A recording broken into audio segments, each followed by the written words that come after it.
right? What is our main job? We discussed to say deposit mobilization and lending is the main function of banking, right? When I told that, I showed you a diagram like this. We have the bank here, bank. Then we have depositors, then we have borrowers, right? So depositors gives us money as deposits, FDs, CASA, like that. Then we give them facilities, loan, PODs, whatever the things. Then when they are giving us money, they face credit risk. That means, will I get my money back? On the very layman terms, credit risk is once a depositor gives you money, will the bank pay them back? You can remember golden key, refinance, then ETI. What happened? They gave deposits, but they never returned, right? So these people face credit risk. Similarly, now the bank, once take the deposits, they have to lend, right? So we are lending others money, right? So on the bank risk profiles, credit risk is the most important risk category, right? Credit risk. We will have liquidity risk, we will have reputation risk, we will have legal risk, political risk. There are so many risk types, right? But credit risk is the key risk because we give out depositors money and we have to take it back and give it to depositors, right? In this process, if this borrower does not pay, right? If they don't pay us, bank will not be in a position to settle the depositor. Therefore, the safety of money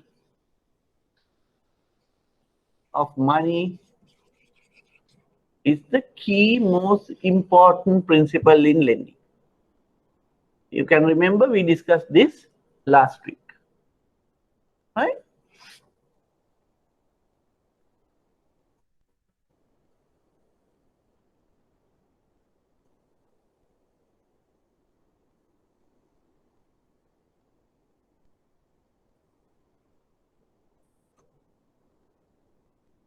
Right, so we discussed that.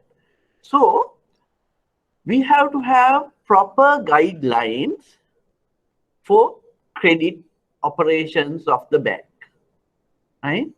So credit is the key function of a bank and we should have proper directing guidelines. So that guideline, the overall top level guideline is called credit policy, right? These things we are going to discuss. What is credit policy, who should process this and who should approve it, what should be the underlying basis, areas to be covered, exception handling, who owns credit policy, and the structure of the credit policy. So we will be discussing these things today, right? As I told you, credit policy formalize high-level lending guidelines that the bank needs to follow in granting credit. So credit policy is a high level guideline. Like in a family, father gives you basic guidelines. Within that, we have to operate, right? Similarly, the top people will give you the credit guidelines, how to operate, how to canvas, how to evaluate, how to approve, how to collect. All those guidelines, how to operate, gives by this credit policy, right? Credit policy distinctly demarcate the boundaries of credit risk appetite. Where are we going? We spoke about 3 credit cultures, right? Firstly, can anyone tell me what 3 credit cultures?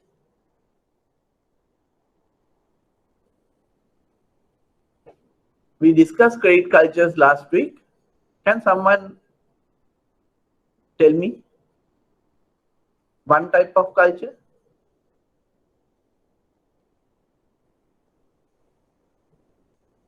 Value driven. Thank you, Malaka. Other 2? Current profit driven. Thank you again. Market share driven. Very good. Thank you. I expect everyone to participate, right? So we have different cultures. So based on that, they will give the credit risk appetite. If the culture is look at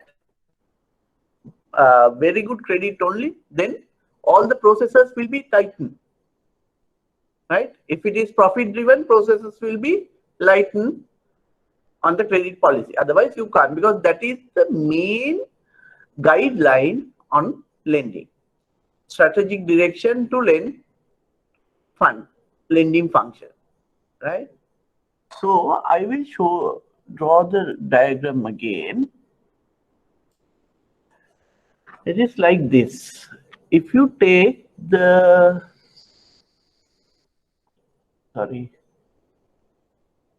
if you take the credit pillar,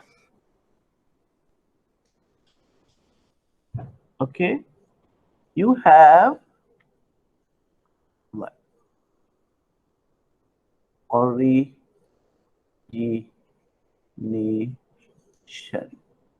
Please write it down. This is not in your handouts. Evaluation.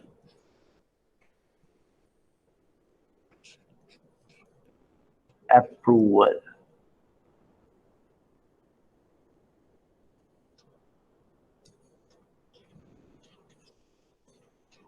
Disbursement.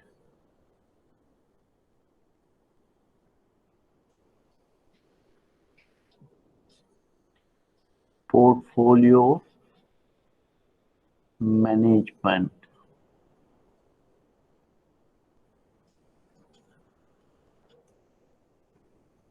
Recoveries and foreclosure.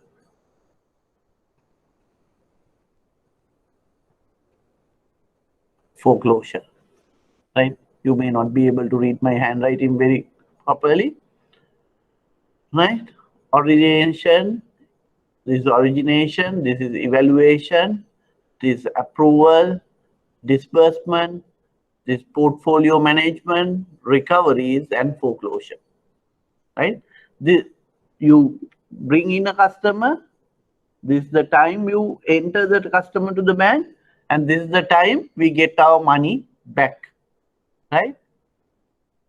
From the time we get to know the customer to approval, this is called pre-approval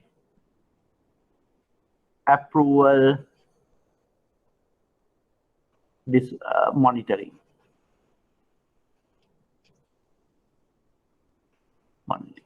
From here to end is post-approval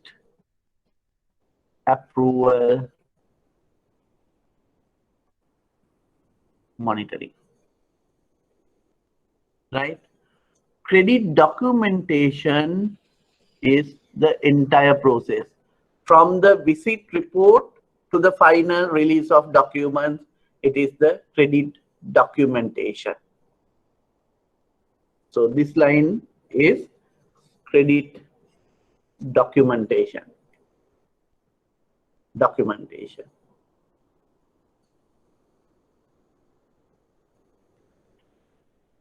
Then when they start paying good, it's fine. When we see little difficulties, you have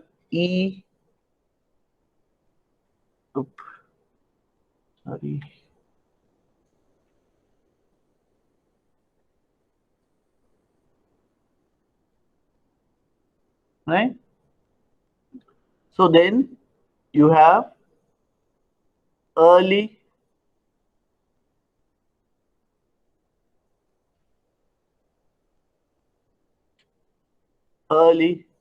EWS, early EWS, early warning system,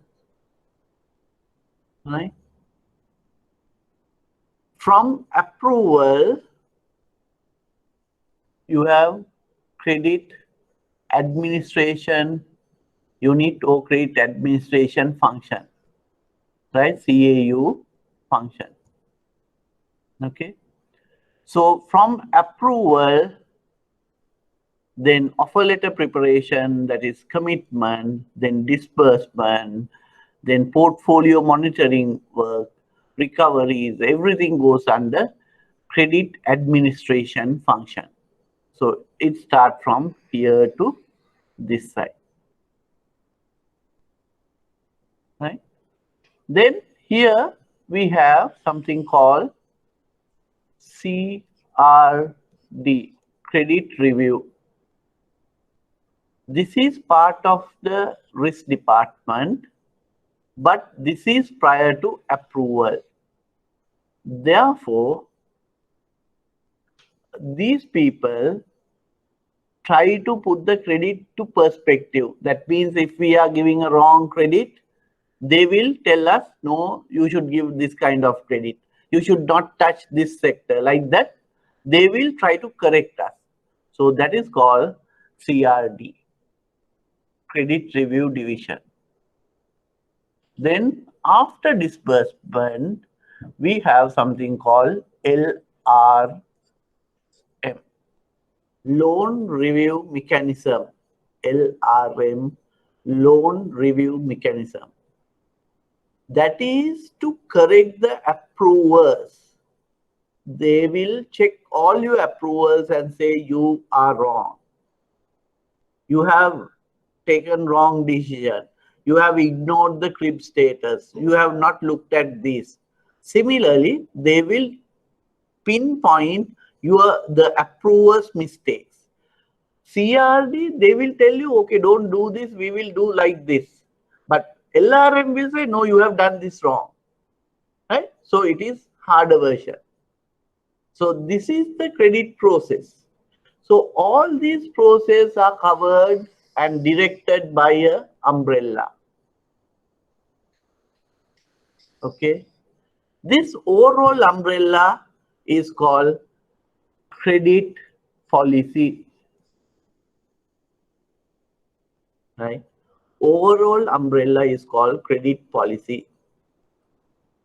Within this credit policy, like the father covers the home, you have mother to guide you for other parts.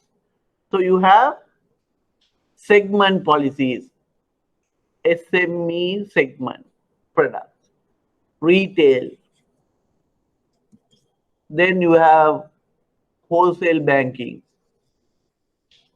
Like that, segmentation, segmented products.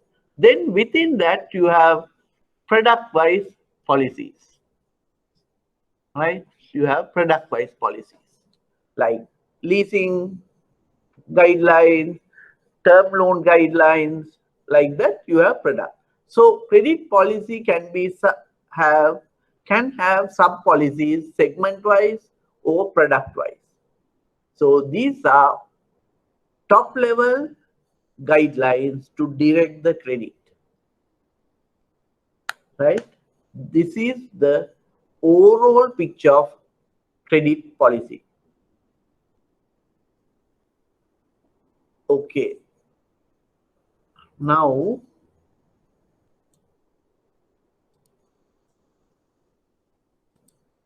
please text me if you want any clarification on this diagram,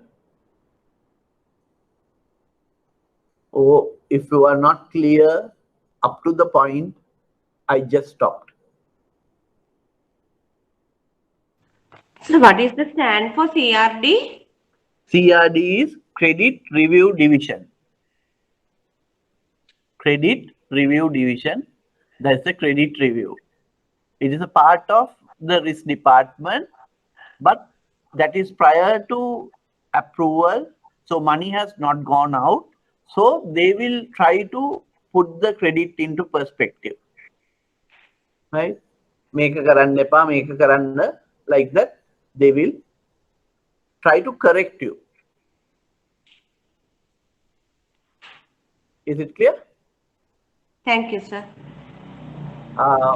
LRM is Loan Review Mechanism. It is again part of the risk department. There it is after the approval. That means you have given out money. Money has gone out. The aim of the credit review division, sorry, LRM, is to correct the approver. Nipunika, just hold on to your question. I'm answering the Amila's question, right? So LRM is to correct the approver. As per the guideline, let me see whether I can have a new. Okay. As per the guidelines, central bank guidelines, from the portfolio, right? If this is a portfolio, above a certain threshold, we say around 50 million exposure, 100% should be checked by LRM, right? However, out of the entire approvals, 40% should be covered by LRM, right? That is the guideline. About a threshold, 100% should be covered by LRM. They have to go through and they have to tell LRM people, loan review mechanism people, they have to pinpoint the errors. Okay, you have not looked at this. You have ignored crib. You have ignored security. You have not visited. All that kind of thing, that is to correct the approvers. So it is a direct nail on your head, right? It is a direct nail. LRM is a friendly one. Sorry, CRD is also not friendly, but they will try to correct your decisions because money has not gone out. Amila, are you clear? Yes, sir. Thank you. Okay, right. Thank you. Then from where to where does the credit admin has their function? It starts with after the approval, right? It starts from the approval because up to the approval point, it may be with the business line, right? From there, once you do the approval, offer letter preparation, limit setup, disbursement, insurance monitoring, stock verification, all those things has to be done by a third party, that is the credit administration unit, till releasing of documents, safe custody operation. Is it clear? Okay. Anything else? Can I proceed?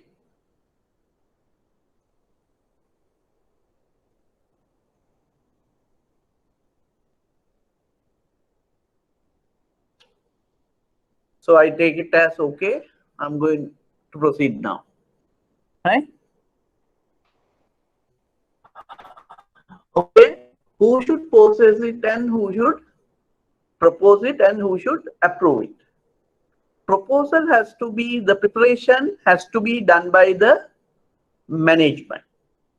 So on a credit policy, the custodian, the owners of credit policy is the risk department.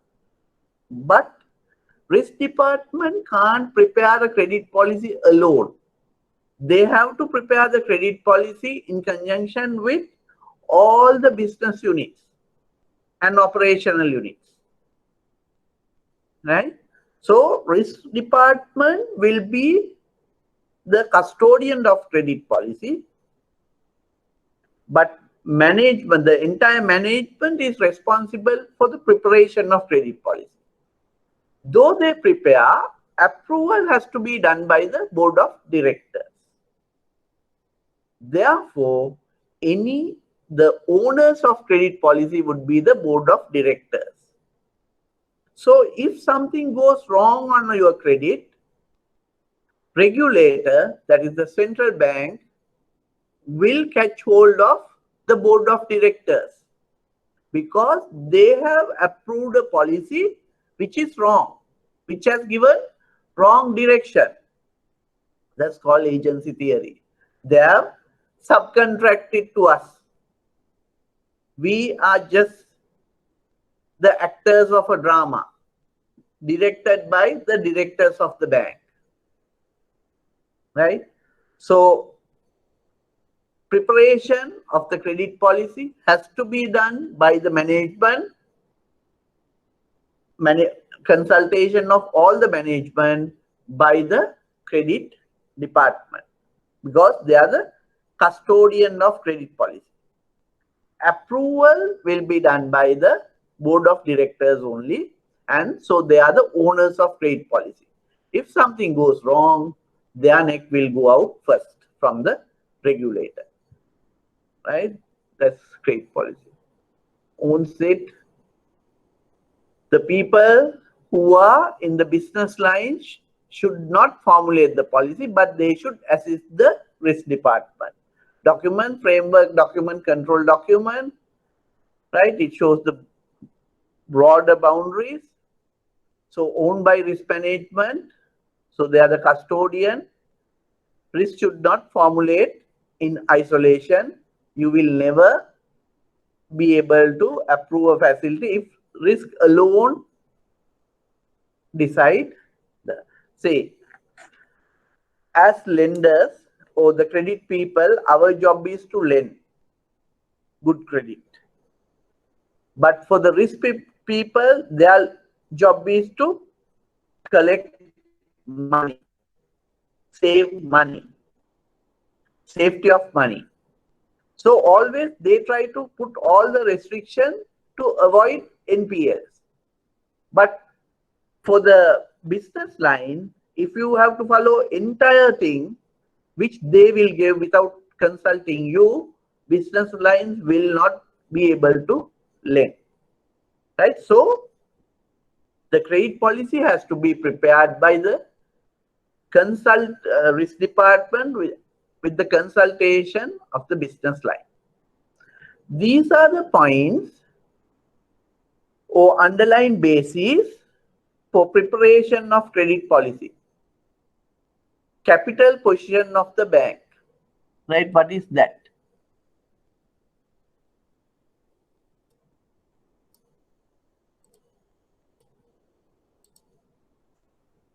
I showed you this one.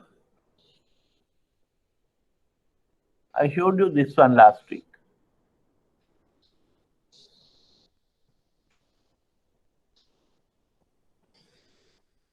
I showed you TMD, CASA, term loan, money market, and capital. This is the owner's funds, right? I told you again, as per the guideline, if the capital requirement is 10%, if you want to lend 100, you need to have at least 10 rupees of your own funds, and 90 rupees can be borrowed from any of these mechanisms and lend, right? Hope you can remember that. And on this, capital position of the bank, that means for any lending, you should have your own funds. If your own funds are limited, you can lend limited amount. Then credit policy will base on that, right? If I have very limited funds to lend, credit policy will be tighter. That they will direct you to lend only to few sectors, good sectors, profitable sectors, and low NPL sectors. Position of the local national economy, that one, and there is another one. Credit needs of the operational area. So at this moment of time, businesses need working capital. So the government is directing you to do business, working capital. You are in Anuradhapura, Polonnaruwa, and like you don't lend for agriculture. Then it is a conflict of interest between the government requirement, country requirement, national requirement, and the bank. So it can't be. So you have to cover that part under credit policy. Competitive position. We are at the lower end, but we try to put all the conditions to the bank. So the market. So it can't happen. So we have to look at the competitive position of the market when we are going to lend. Like all the banks are lending, we restrict. Then we will be wiped out. Credit culture, because umbrella is within the culture. If it is a positive culture or like market share driven or profit share driven or value driven, based on that, credit policy changes again. Then earning requirements, like, okay, we need profits, ROI, ROE, those things, return on investment, return on equity. So credit policy should look after that. Very tight credit policy, your ROE would be lower because your profits would be lower. Deposit variability, like whether you have long-term deposit, short-term deposit, how liquid are you? Those things you will have to consider. If I can't raise deposit, then if you come and say that, okay, you lend, I won't be able to meet that. So it has to go hand in hand. Legal and regulatory requirement, like regulator says you have to lend 10% for agriculture, 10% for SME. So you have to lend. Now the new regulation comes, mortgage loans for housing, 7%. So the banks will have to do it. That's a regulatory requirement. Monetary policy. You saw what happened. Our rates were high. The central bank cut the policy rates, cut the SRR, statutory requirement. So our liquidity increases. So we had to start lending at very low rates. That's how from 15, 16, now it has come near 10%. Right? So that is the underlying basis for credit policy. Then minimum elements in credit policy as per CBSL. As per CBSL, these things need to be there. Written policy that defines the target market you have. I drew a diagram using these factors. Target market, risk acceptance, that is the evaluation part, approval authority, those things. Then I spoke about portfolio management, that is this part. Half year, like credit, we should, short-term credit, we have to review half yearly or annually. Then we will have to have single borrowerly, means we will be discussing concentration risk and those things later on. Periodic credit calls, credit policy will tell you, okay, every quarter you should visit, like that. Establishing an appropriate credit risk limits and risk management, like this sector you can lend only this much, like that, risk limits. Delegation of authority, each person approval person, they will have separate delegations. Requirement of each, and we will be discussing what is risk rating later on. Each and every customer of ours has to be rated. Credit risk rating is the credit worthiness of a customer. Consistent standard for origination, documentation, like all the files has to be prepared in one way. So all the documents we need to take, all those things covered there. Then again, recoveries and portfolio management.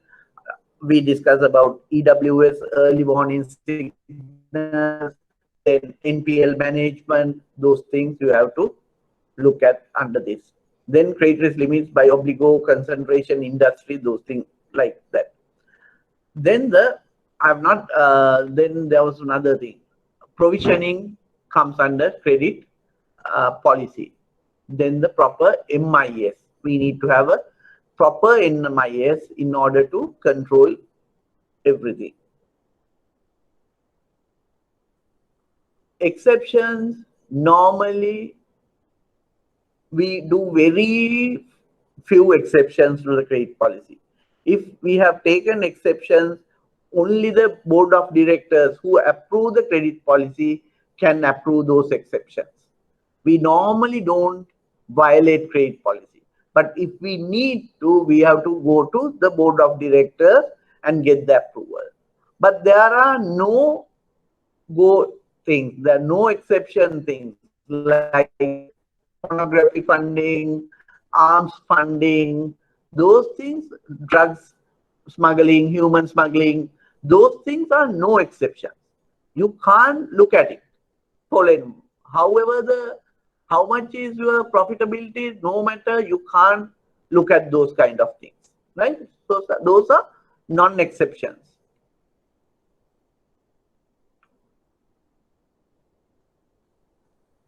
This I spoke about, like I told you, the main umbrella, then you have segment umbrellas, then you have product umbrellas. Those where we structure all the credit direction. Why the credit policy is such an important document? Because you can recognize the efficiency of credit department. If you have a proper written down guidelines to operate, because it set out the loan origination. It will tell you if you are lending, you should look at the crib.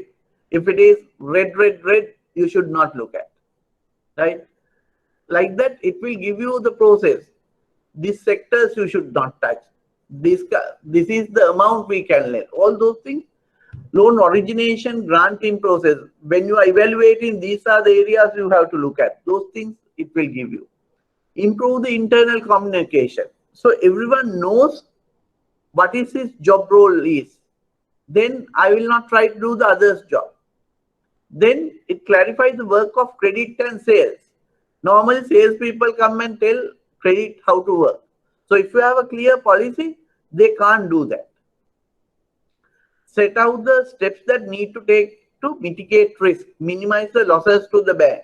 So it will say, okay, this kind of credit you are taking, so these kind of securities at least you need to take. Then it will lay out the delegation of authority. Commercial cycle, that means starting from the origination to recovery and foreclosure, that line I drew at the bottom. Loan review, LRM, monitoring, portfolio management requirements, those things. Then set out the provisioning policy. That means for bad days, we have to allocate part of our profit. We will be discussing those things in detail later on. Right? This is what I told. It is like father who is giving the main direction. Under that, mother gives you the sub directions, and the children has to play on that. Right? So this is the credit policy. Okay. Any questions up to now? So can you just explain the risk rating of the customers? risk rating of the customer. Yes. That Okay. means Risk borrowers. rate. Sorry. Risk rating of the borrowers. All right. Yeah. It is like this. As per the guidelines, we have to rate all the borrowers of a bank, right? Whether it is a retail borrower or a corporate borrower, you have to rate, right? Just hold on.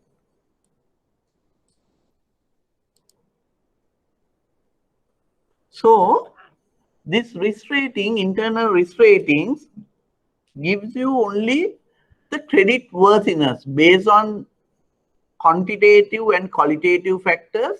We have to rate each and every customer. So as per the international guideline, the best customers are AAA, right?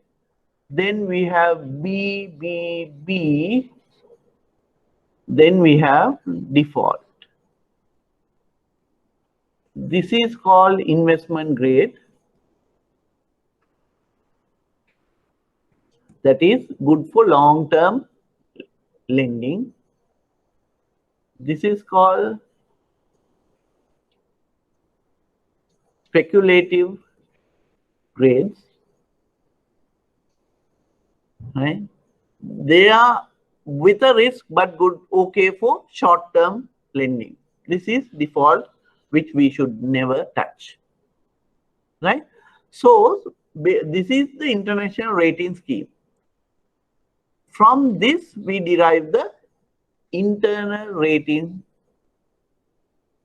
risk rating, internal risk rating scheme. So it is similar to AAA, like that. So your best customers will be here. Going down, you have your riskier customers, right? Why we need a risk rating is, we know that, okay, if it is a AAA customer, the attention you have to give for recovery and all portfolio management is lesser. But if it is a B customer, you should have more attention. Regular visits. Approval has to be done by a higher approving authority. Like that, you have more monitoring on this customer because we perceive risk of this customer is high. So that is the use of risk rating, and risk rating is based on quantitative and qualitative factors. Right? It's a model we have to develop internally. Is that clarifies your question? Yes, sir. Thank you very much. Okay, welcome. Anything else before we go into the other presentation? This is the last. We are not going to discuss credit policy hereafter. That's done. If you have any questions, you can clear before I move to the other section.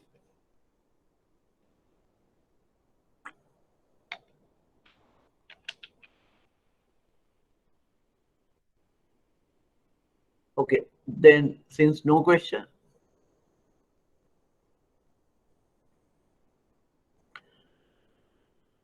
yes, why the credit policy? The question is, can you please summarize the importance of credit policy?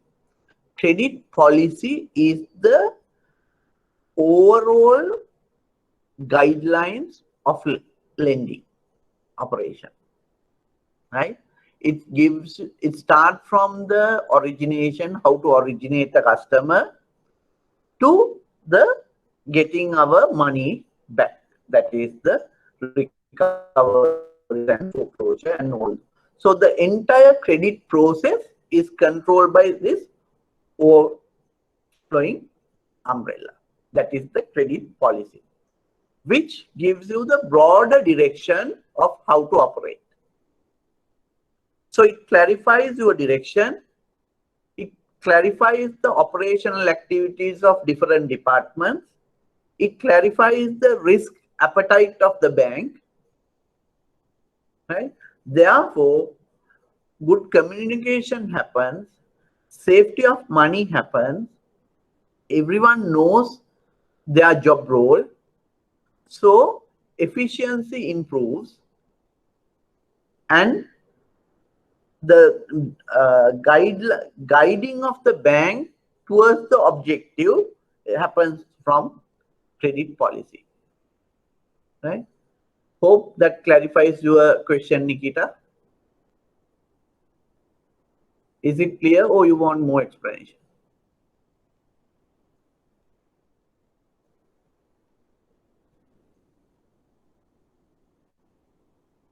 Okay. Anything else?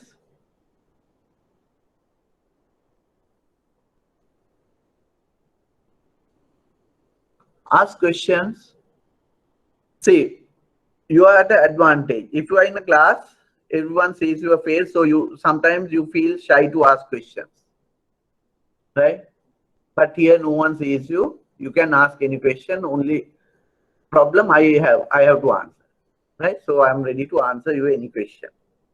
So there is a saying, say, when you ask a question, you feel like a fool for 1 minute. If you don't ask a question, you will be a fool for the entire life, right? So I prefer you asking questions as much as you like. Okay. So I will go to the other section today. That is this one, I think. Yeah, this one. The type of borrowers, right? We have different types of borrowers.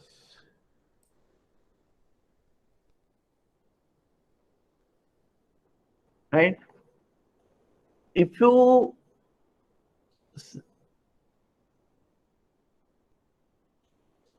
this is the paradigm of borrowers, we start with individuals. Individuals.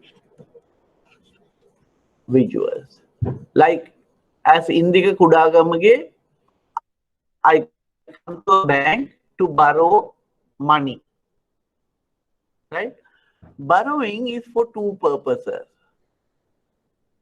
First one is, can someone tell me what are the purpose of borrowing? Two types of borrowing.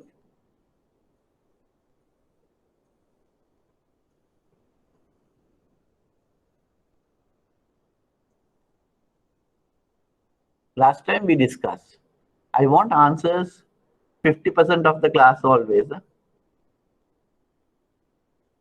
Right. Borrowings are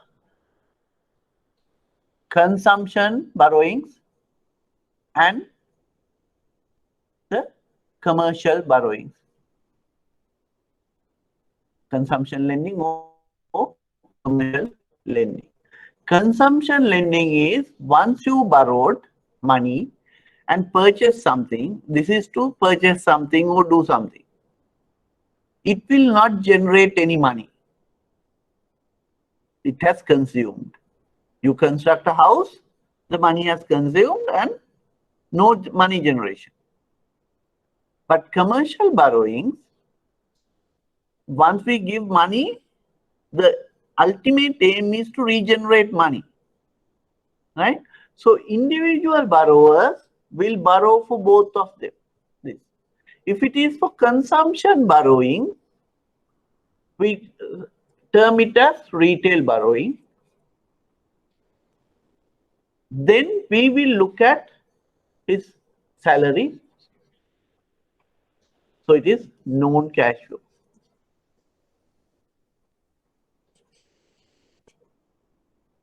Right? Things like personal loans, credit cards, vehicle for personal use,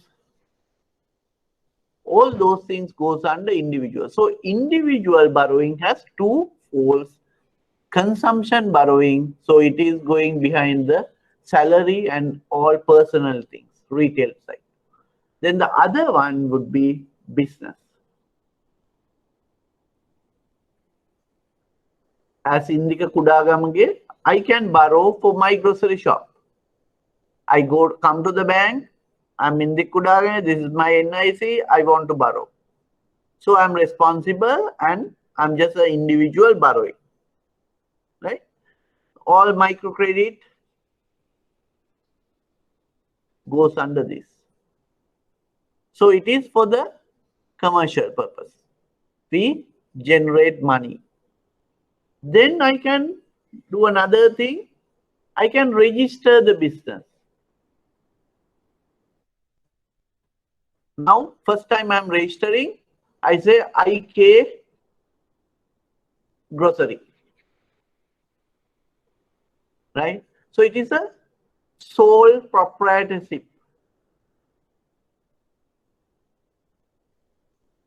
Sole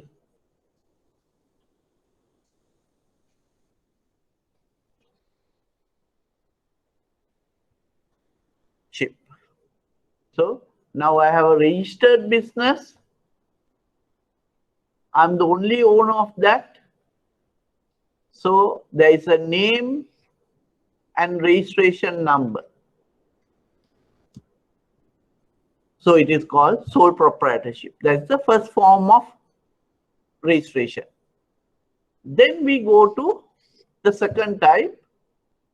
I go and register. I get my brother also involved. IK and MK groceries. So this is called a partnership. We have a name, right? We have a registration number. Registration number. Sole proprietorship, we have a name, we have a registration number, but only one owner.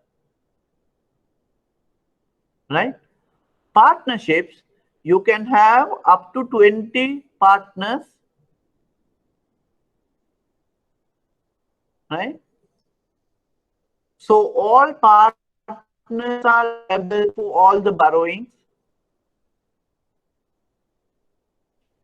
If no under it comes under Partnership Act number 1890, then it changed as Partnership Ordinance 179, 1981.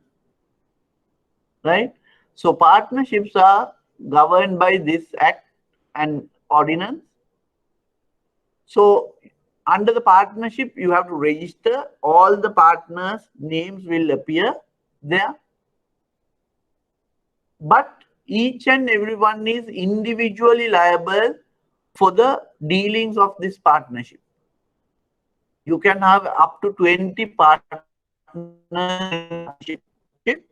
but you don't need to have compulsorily to have a partnership agreement between the partners.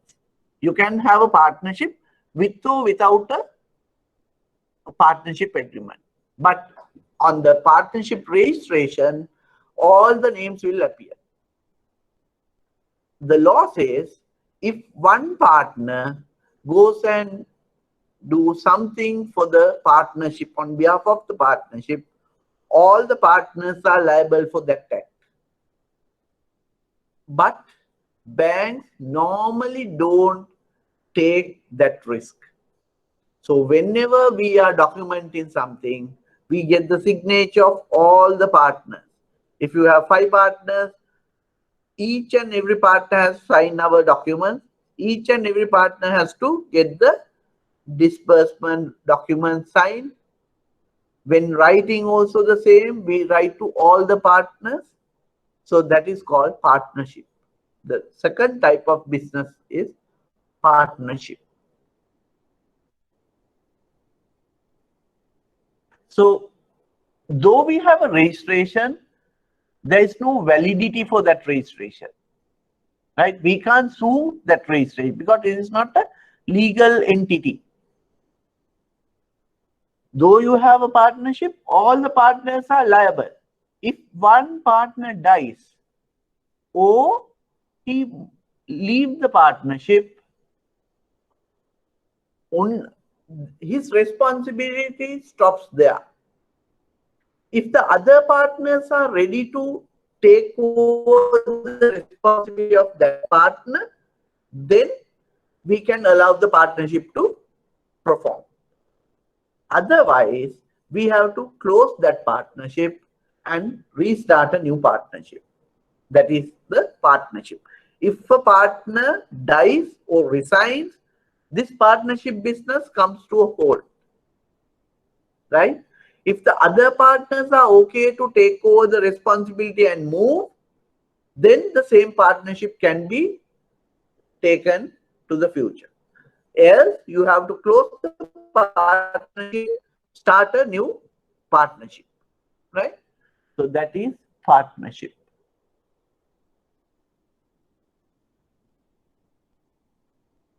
Then you have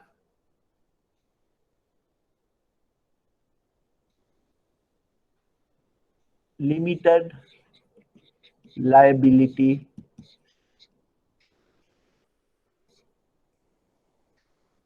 companies, PVT, LTD, IK Grocery Private Limited. Right? Behind this, now this is the first time legal, this is a legal personality. Right? This like Indika Kudagamage, Indika IK Grocery Private Limited is a legal firm. So whatever you do, you have to deal with them. If you lend it to them, not to me. Though I am the person behind this, right? We have people behind this. They are called shareholders.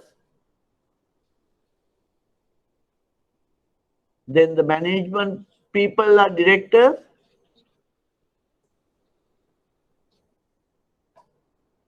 Directors, right? Though we have people behind this, all are covered by this business. If these two are not there, then we are directly responsible. Whenever you have this, it creates a legal body.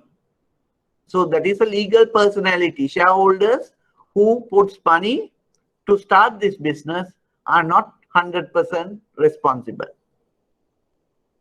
If the bank lent to IK Grocery Private Limited, bank has to deal with the IK Grocery.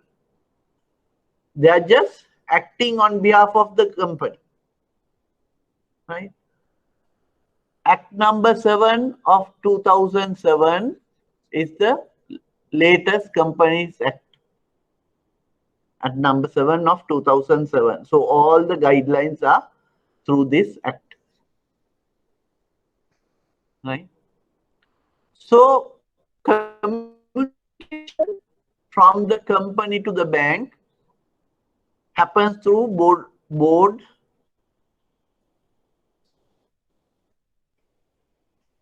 resolution. Right? So all the communication will happen through board resolution.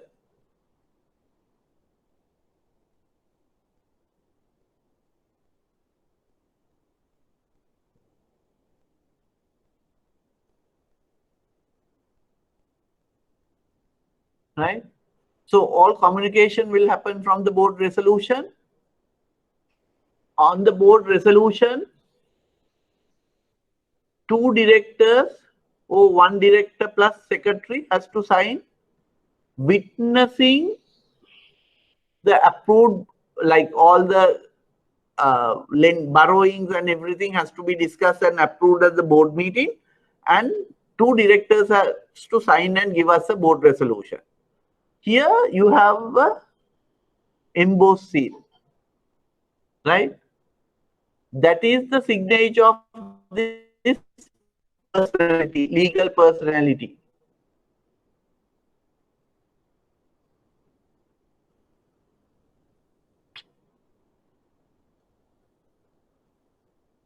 Okay. Embossed seal is the signature of this legal personality, which is the private limited. Two directors are witnessing this seal, right? So you have board resolution. They say that on the board we discussed this proposal and we agreed to borrow, right, under these conditions and under the offer letter given by the. So always board resolution has to be after our offer letter date.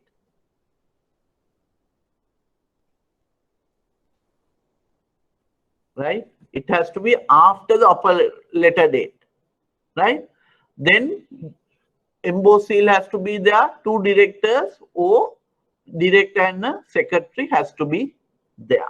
But Act number 7, 2007 has given leeway for the companies not to have this one. In that case, director's rubber stamp, you should have PV number.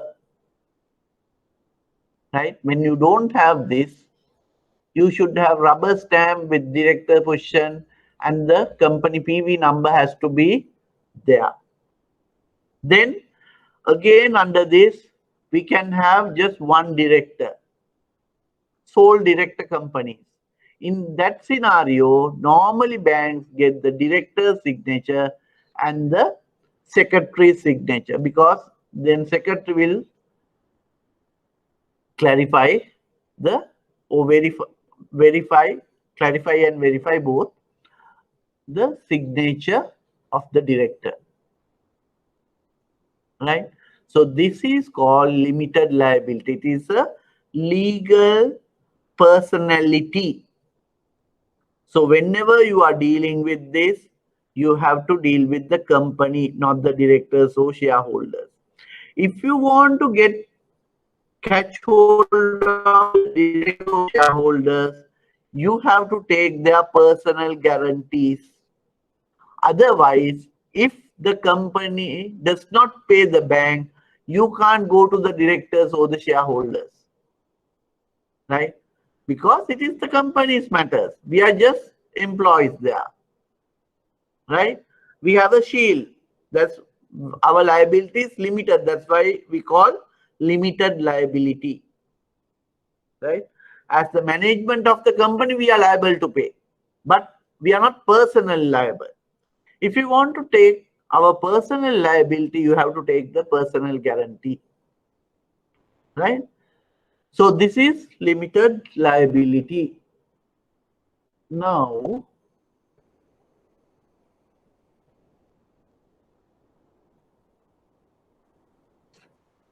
sorry, IK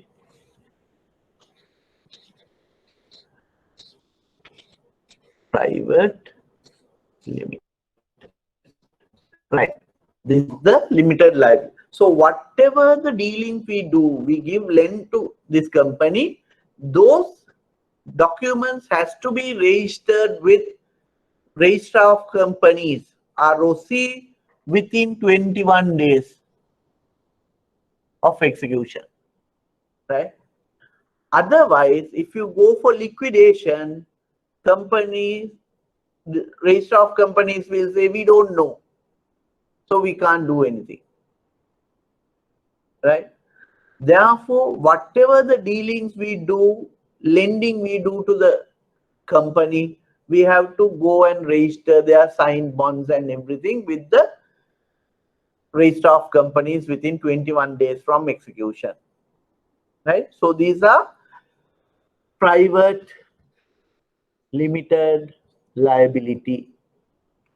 When the shareholding is broad-based, that means larger number of shareholders, we call limited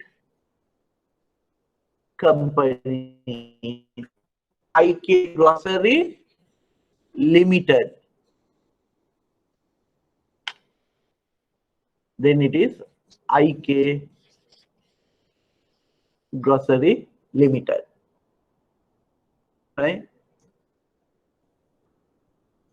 But under the new company said this limited replaced by PLC. PLC, Public Limited PLC, right? If you are a quoted company, if your shares are listed on the Colombo Stock Exchange, then it is a quoted limited company. If it is not listed there, it is an unquoted company. Quoted or unquoted, right? This difference is based on the number of shareholders. That is called limited companies.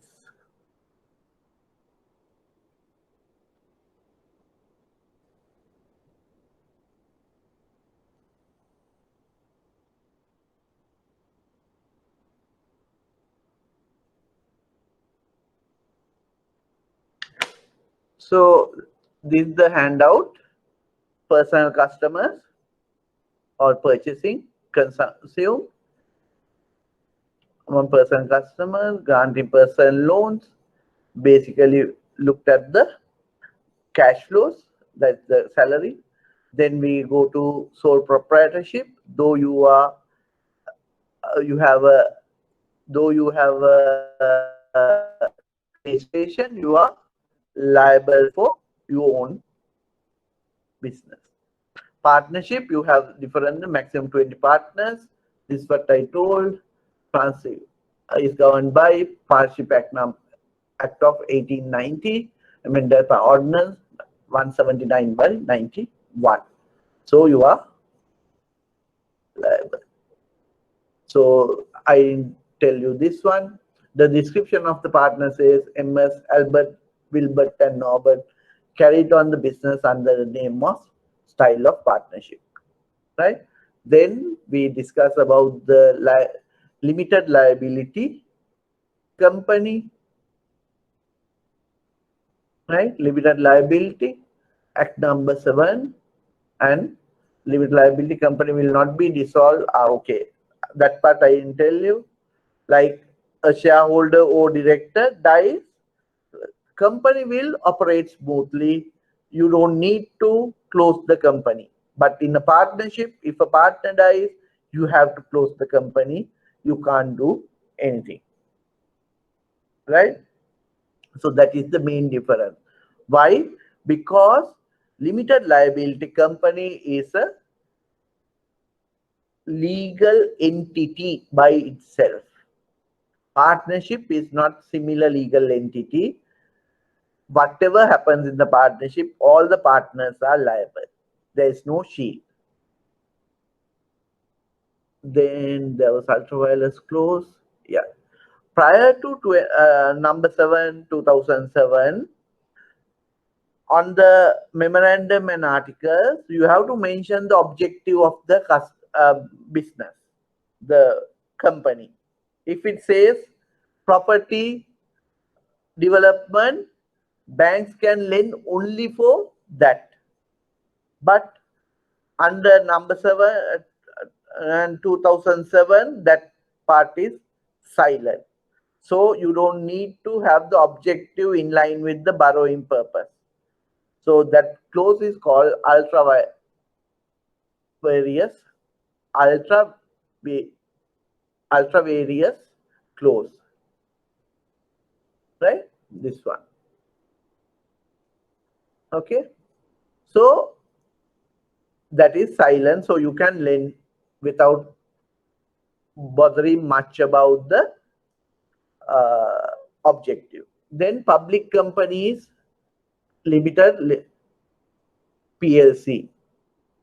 Okay, so that's about the borrowers. Then we will be talking about two things. First one is lending to agriculture, which is very important for countries like ours, where we have a agriculture base.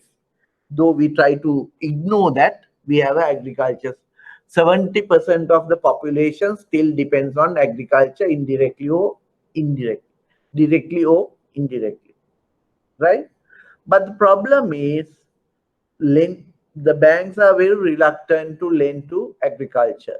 That is because the knowledge of agriculture is limited from the bank side, and the people who are engaged in agriculture also very limited knowledge on financials, right?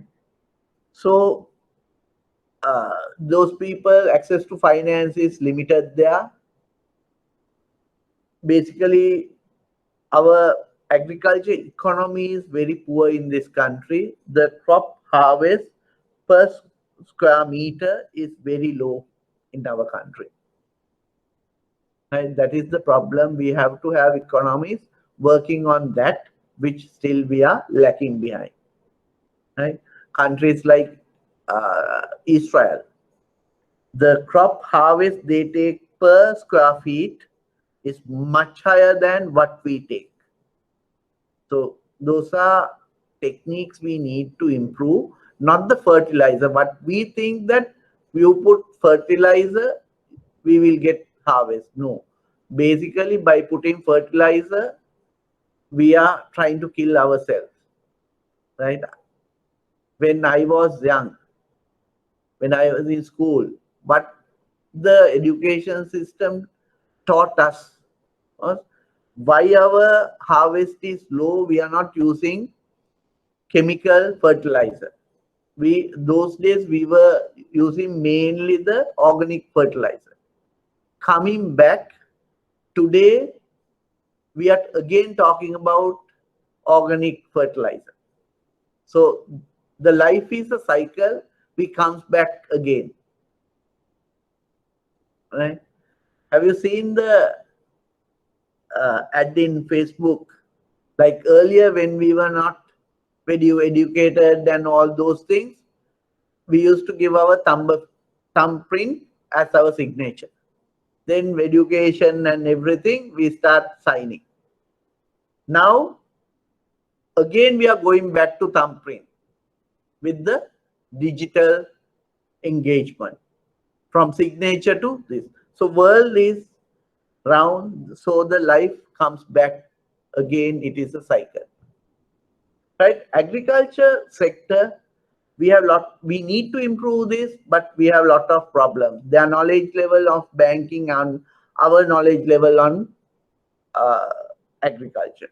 Then the harvest is heavily dependent on natural phenomena, like the rain, the mudslides, to every drought, to raining type, raining time, and raining quantity, and everything. You see, at the moment, we are going on a very bad patch of climate. We don't respect the climate. The water you get from rain per minute is much higher than what we used to get per minute. So the ground can't absorb that much water. So it will erode the soil. This is the same thing happened to Madagascar few long years ago. Our volume of rain we get from sky is very high. So because of these natural disasters, funding to agriculture is very risky for banks, because we are lending others money. Because of these natural phenomena, the rates are high. So poor financial controls. Therefore, banks are very reluctant to lend. As a result, government has directed lending for this sector. The government has to come out and say, from your loan book, 10% has to be into agriculture. right? So those are directive lendings. So banks need to. Then government will give you credit lines, low cost funding to lend to agriculture. All these things are covered by agriculture sector: paddy, animal husbandry, poultry farming, livestock, dairy, fisheries. Everything calls agriculture. It is not only the paddy fields and vegetable yards and all those. No, all these things are called agriculture. So our requirement is 10%. Similar to agriculture, the second one, most important, 52% of our GDP comes from SME sector, small and medium sector. If I can remember correctly, 29 or 30% of our labor market comes from this sector. This is the most important sector, but banks are reluctant to put money here because understanding of SME sector is very limited. Default rates are higher when compared to corporate. The knowledge you need to fund SME sector is different from the knowledge you need to fund a corporate. When you are looking at a corporate, you look at the balance sheets and P&L and lend.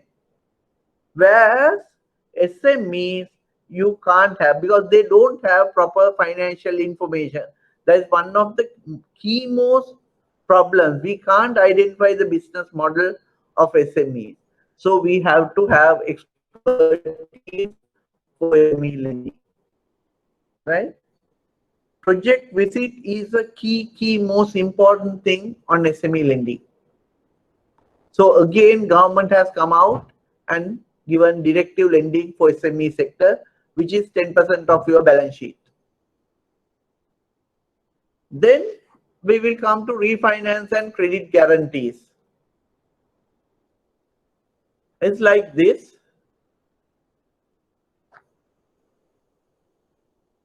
You have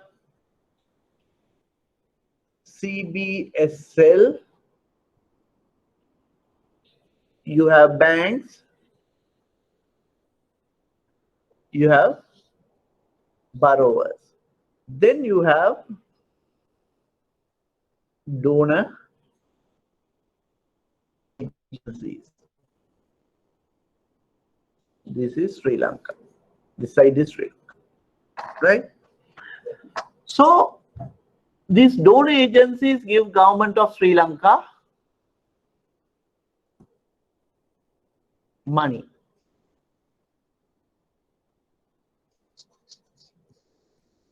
Right? We say government of Sri Lanka gets money for at we say 2% or 3% for 20 years. So as the bankers to the government, CBS get this money. CBSL, central bank, gives to participating banks. PFIs we call, participating financial institutions, right? They give money at, we say, 3%, asking the bank to relend at 7% or 6%. Normally we get around 3 to 4% maximum, right? Bank is responsible to collection and repay to the CBSL. They will give us for 5 years. This loan comes in dollars. This goes as LKR. So the exchange risk will be borne by the government of Sri Lanka, CBSL. We say $100 million. Today it is how much? 187 rupees per dollar. After 20 years, this may be 200. That risk is borne by CBSL. Though they got 20 years, they will be giving us 5, 6, 7 years only, because they will be using that money for different projects, because they have to bear the risk of foreign exchange. So credit lines are any funding comes from central bank to banks at lower concession interest to fund SMEs. But the credit risk has to be borne by the banks, and other part central bank will bear the costing. That is called a credit line. Okay. Then you have, so right. So the credit risk is borne by bank. Then we have another word called credit guarantee schemes. Similarly, they will give the credit line, and you have credit guarantee scheme, right? That means this part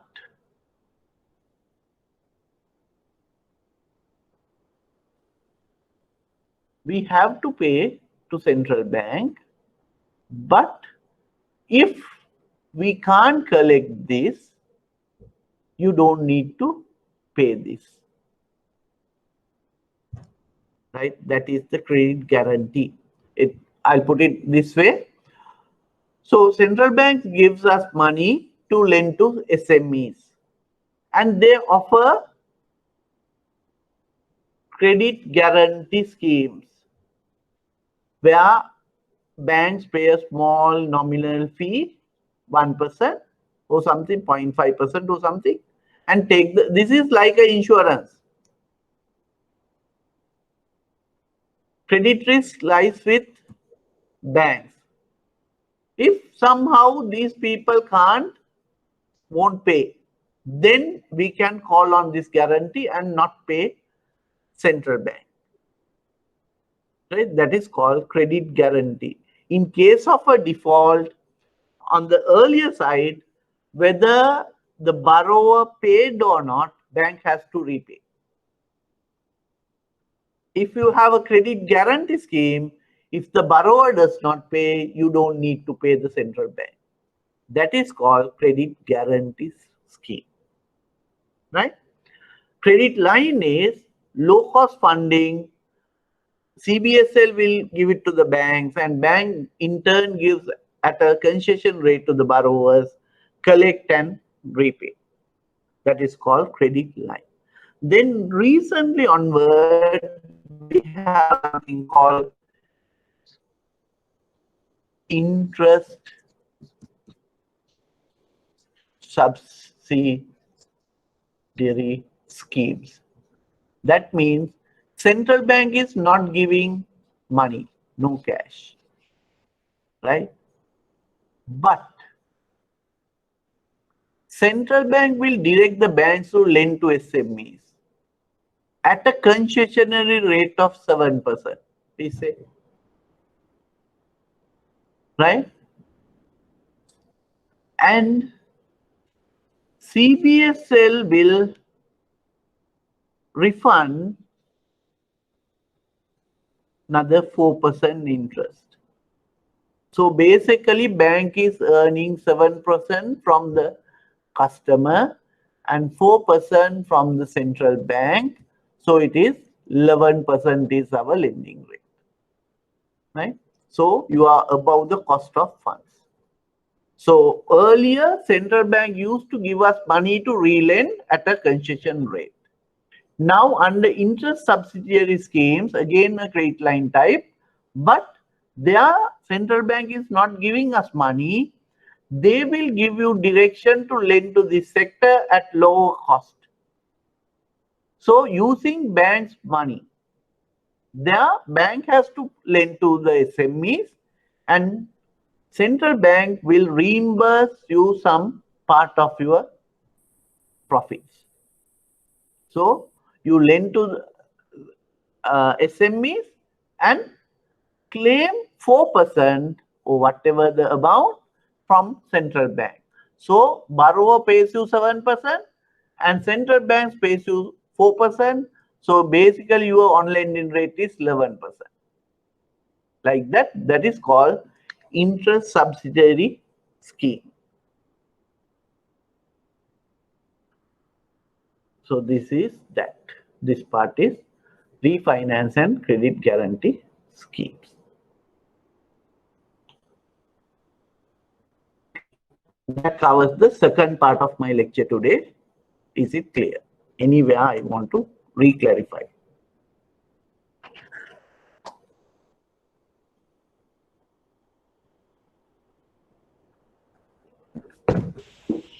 So in the credit line, what you have described, what is stand for DA?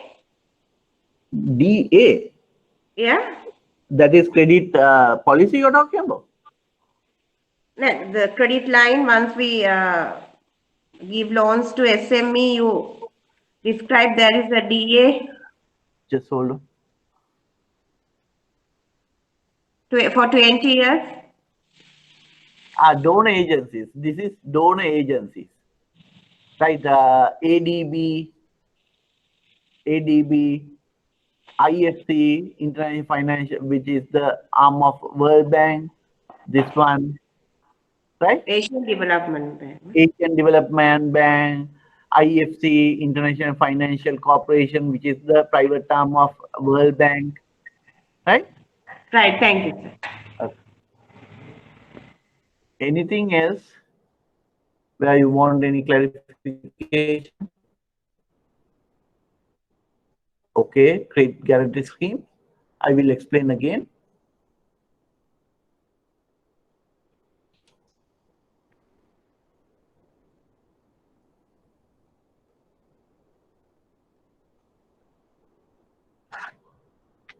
It is like this. You have CBSL, you have banks, you have SMEs, right? CBSL gives you money at, we say, 3%, right? For 5 years. You lend to SMEs at 6% for 5 years, right? Bank has to take the credit risk. You have to collect money. You have to pay CBSL. So bank is taking the credit risk. Though they are giving at lower rate, the responsibility of returning that money lies with the bank. If they don't pay, we can't say to the central bank that they didn't pay, so I'm not in a position to pay you. You can't do that, right? Everyone agree on that? That is the credit risk the bank will have, right?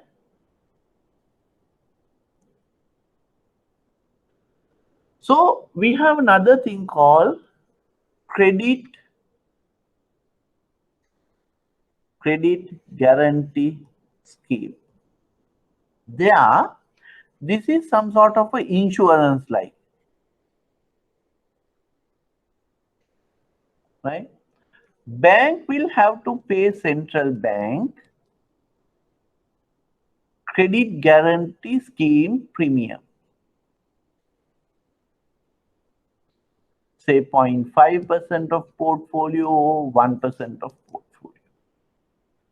What happens if you take the credit guarantee? It is like a bank guarantee. You take the credit guarantee. If the customer does not pay, we can go to central bank and say customer is not paying. So I am not in a position to pay, right? So you call upon the credit guarantee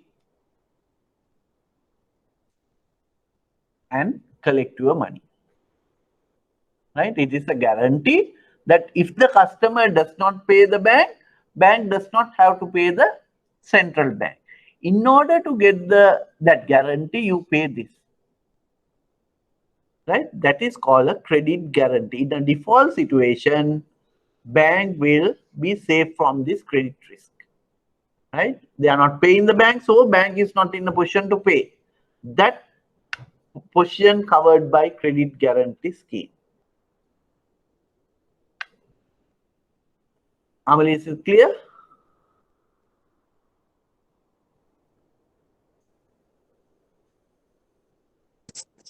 So just to clarify, can you just explain the difference between credit line and the credit guarantee scheme? Is it differentiate with the borrower or the interest rate? No. Credit guarantees, Yeah. sorry, credit line, central bank is giving funding. So we are giving to the borrowers. Okay.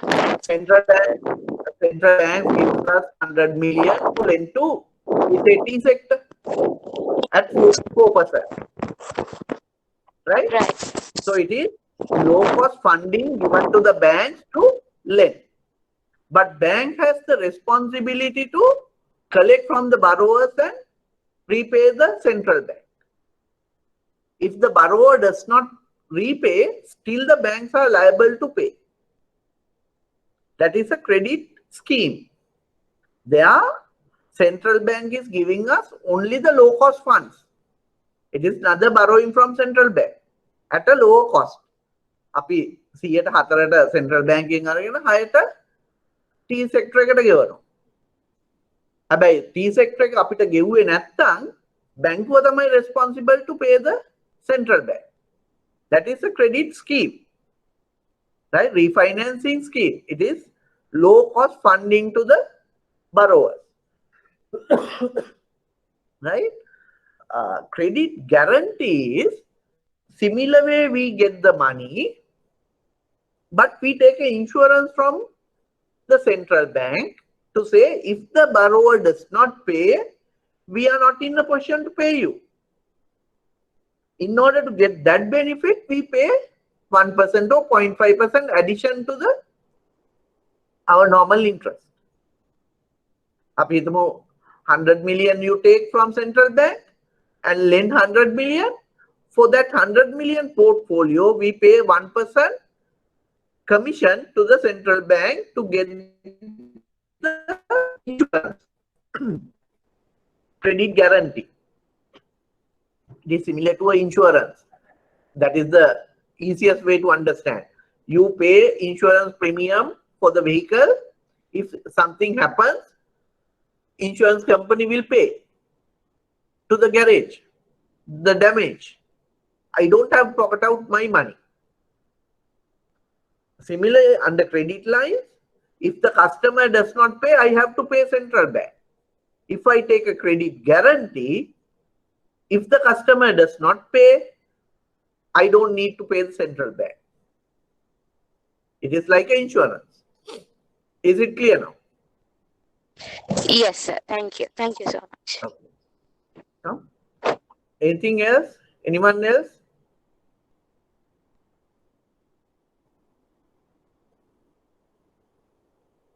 All are sleeping or what?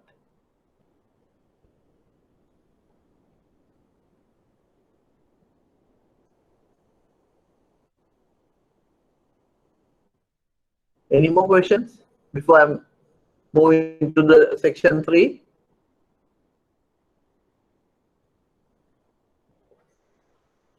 So since no questions, I'm going to section 3.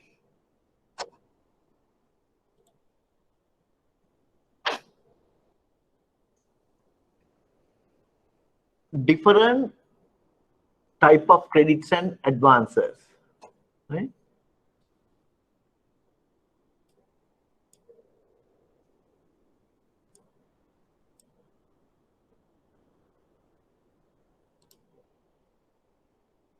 So we will start this. So we will have classification of advances, then detailed description of selected products. I don't think I will be able to start today. Next week we will do that part, right? Characteristic of different type of credits, right? See, look at this. You have the balance sheet.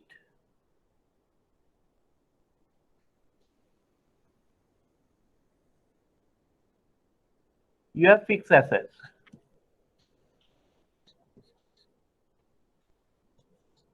Which are land, building, machinery. This is fixed assets. Any asset which has a lifespan more than 12 months, it's a fixed asset. Then you have current assets, which is inventory,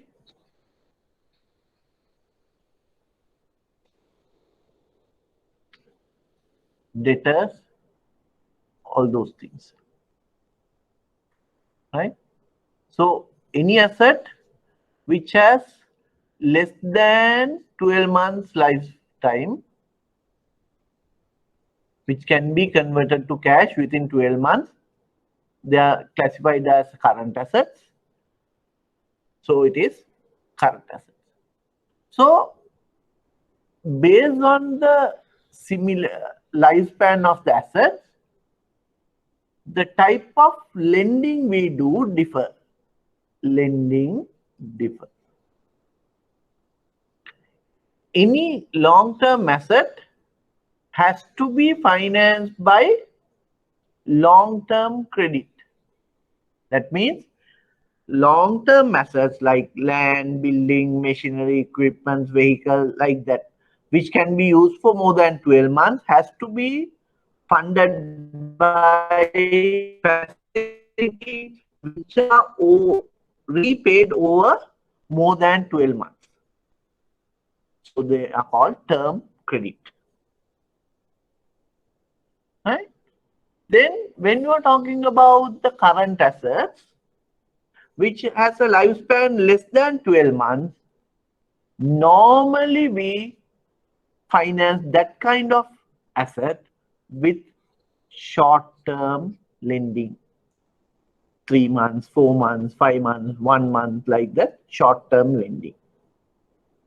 But part of this has to be financed by long-term.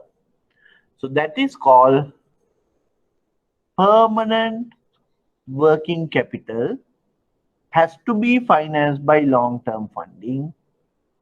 Variable working capital, I will explain what is working capital subsequently, right? Current assets, basically part of the current assets has to be financed by current life term deposit, term lending, and that has to be financed by short-term lending, right? Why this permanent part? That is, see, you talk about the grocery shop, you need to have 2 sacks of rice. Hai jatiyak දෙයක් තියෙන්න ඕනේ, සුදු හාලුයි රතු හාලුයි සම්බයි තියෙන්නම ඕනේ. You can't finish to the last point, run and bring. You need to have some sort of stock. You need to have anchor. Whether the customer comes and asks, they will ask anchor, but they think about Lux Spray. Right? අපේ රටේ එහෙම තමයි. anchor තමයි ඕනේ milk එක. DSI බාට තමයි ඕනේ සෙරප්පු දෙක. Right? So similarly, you need to have some milk powder. You can't run out of it. You need to have parippu. You can't run out of it. So that is there. That's the buffer stock. Minimum level you need to have. So if you finance that by a facility which is 1 month, you can't convert money. Convert stock into money. So that buffer stock, the permanent part, has to be financed by long-term lending. The above that, whatever fluctuating, normally I need to have 5 kilos of rice at any given time. I buy 10 kilos normally, the other balance 5 kilos you can finance through a temporary facility or short-term facility. So we have two types of facilities. Banks try to match the credit terms with the borrower's specific needs. Long-term financing needs are financed with long-term loans. Short-term financing needs are financed with short-term loans.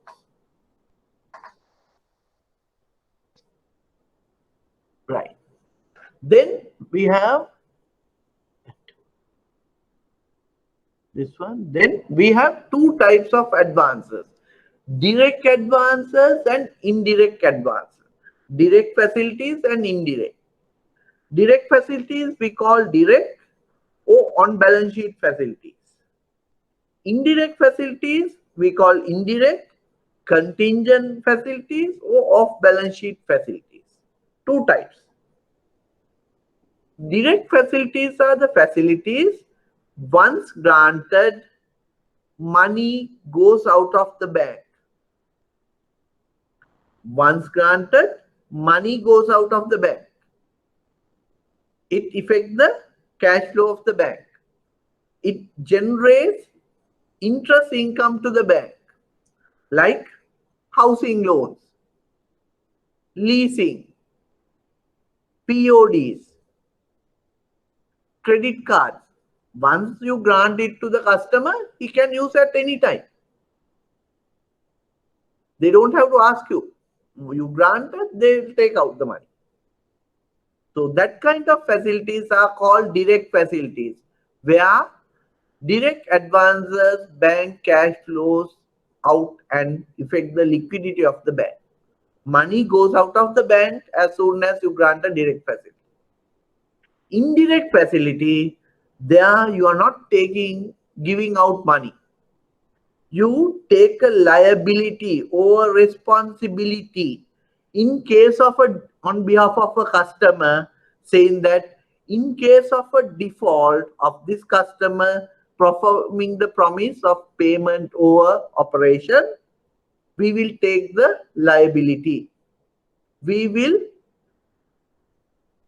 rely the customer and we will take the liability. We will pay you, right?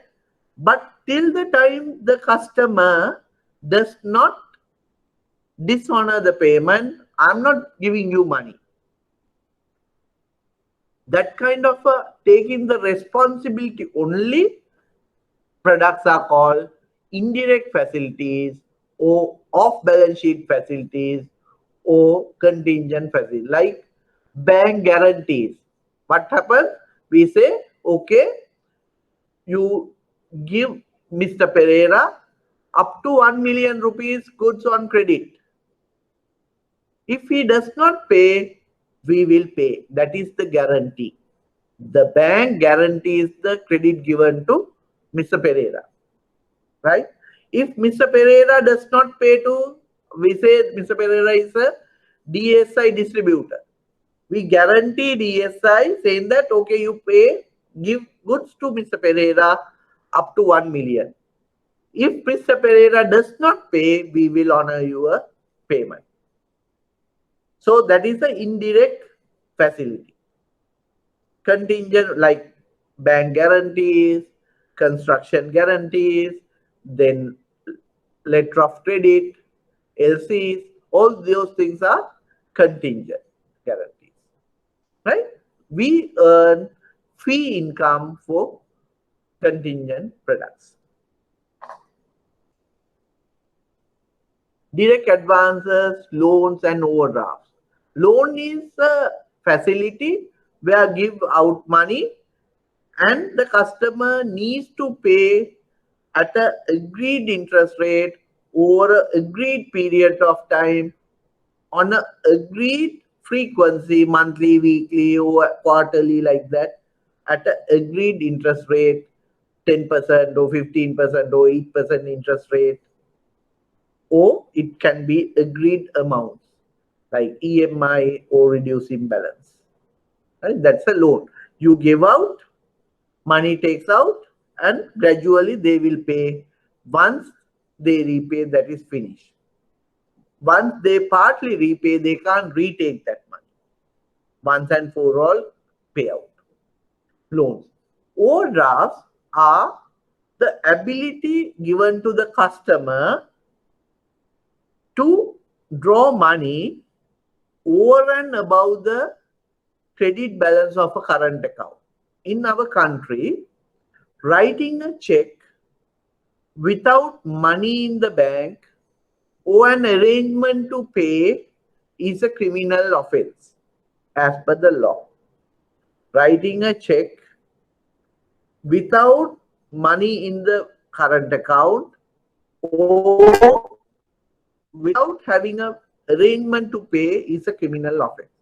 So 50% of the customers has to be put to the jail in that scenario, right? So that is the law. So in order to prevent that kind of scenarios, we give overdraft. It is a bucket. We mark a limit. Customer can draw from that bucket and put money to the bucket. So utilization level changes. So it is a facility where customer has given a limit to overdraw the account over and above the credit balance of the account. So we have a current account, you have a credit balance of 500,000.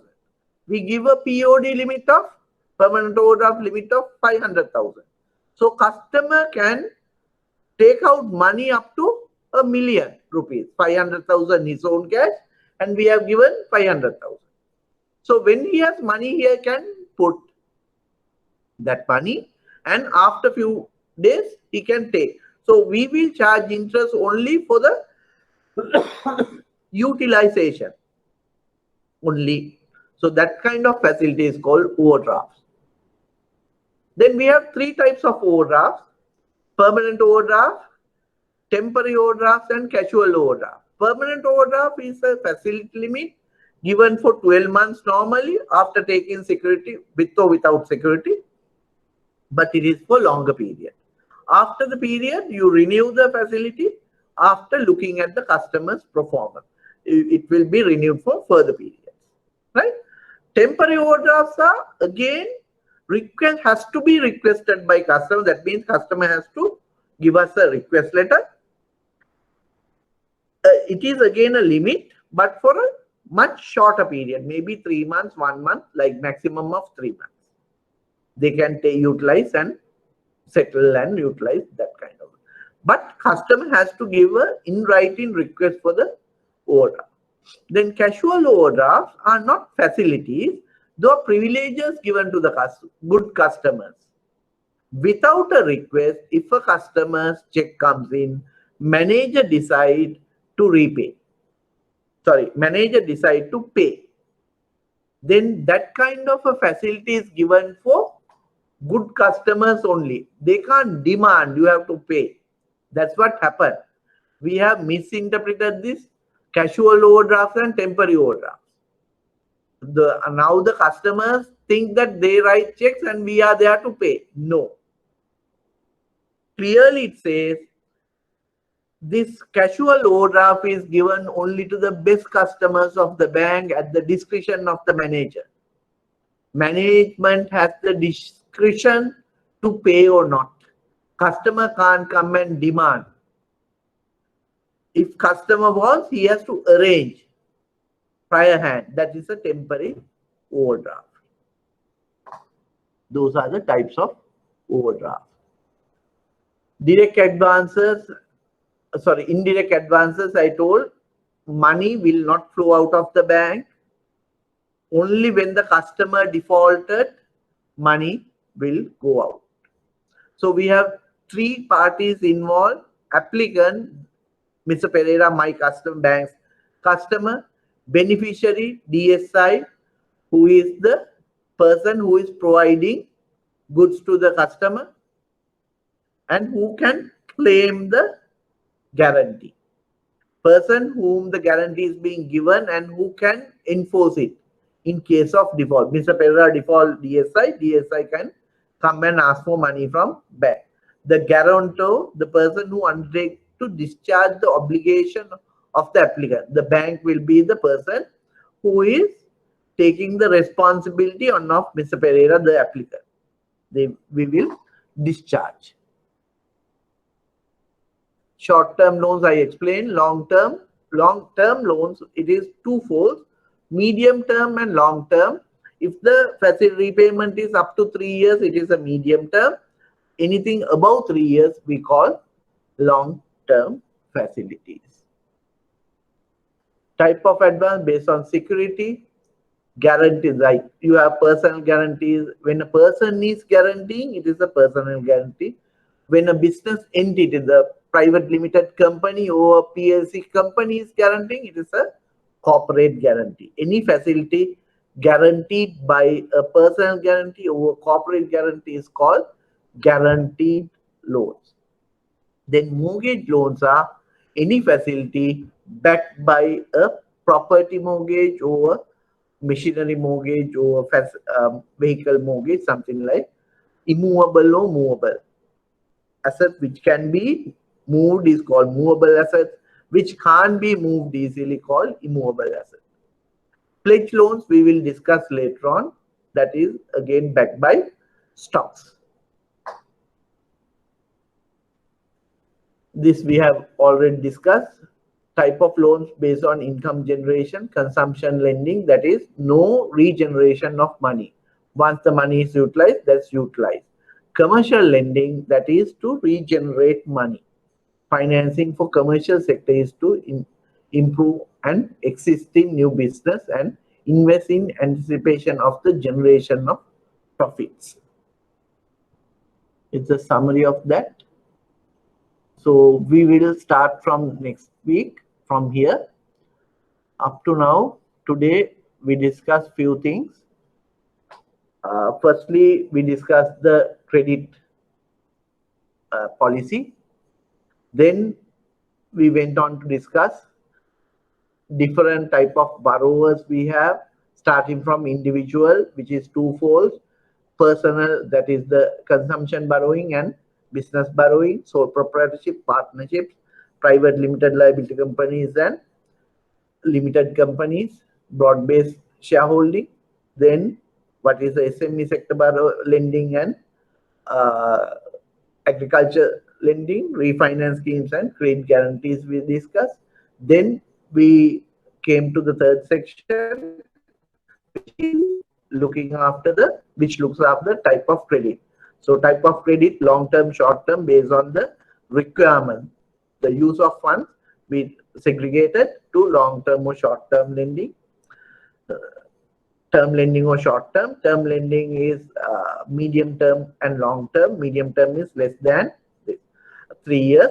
Anything above it is long-term. This term lending is used to finance the fixed assets and permanent working capital part.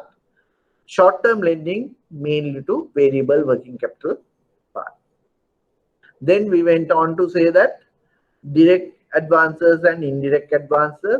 Direct advances are any advance that once granted, money flows out of the bank and it affects the liquidity of the bank. You give the facility, customer can take out all the money at once. Right? Indirect advances, there are no money is involved at the beginning. We take the responsibility on behalf of a customer to discharge him in case of a default. If the customer defaulted, we have to pay money. So it is indirect advances. Right? That's what we discussed for the entire day today. I can take some. I will explain pledge loan subsequently because it is a product itself. So for the moment, you just understand it is lending backed by some stocks. Next week, I will explain, Nikita. Right. So that comes to the end of my today's lecture. You have any questions which I can answer? I have few minutes to go. I can answer you.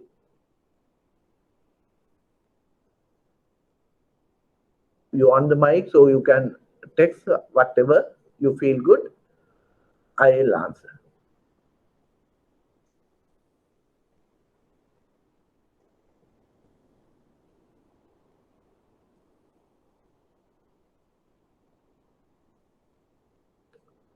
No questions?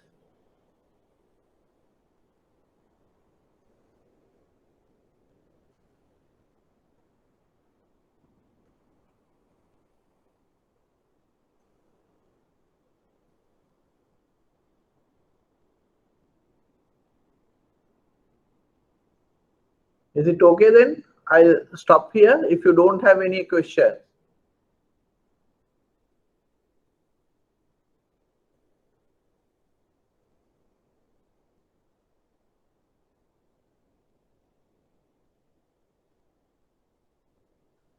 Since no answer, so no